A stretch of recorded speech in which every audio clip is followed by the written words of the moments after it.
గొర్రెలని మాట్లాడితే ఆ మాట ఉపయోగించి ఇష్టానుసారంగా మాట్లాడుతూ ఉంటారు.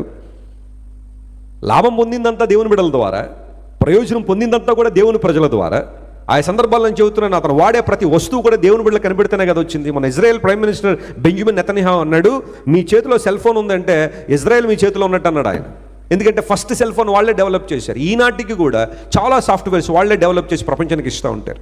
వ్యాక్సిన్స్, మెడిసిన్స్, అగ్రికల్చర్, కన్సల్టెన్సీ అన్నీ కూడా దేవుని ప్రజల ప్రపంచంలో లాభకరంగా ఉంటే, ఈ సగం తెలిసి సగం తెలియకుండా గొర్రెలని హేళన చేస్తా వాళ్ళని.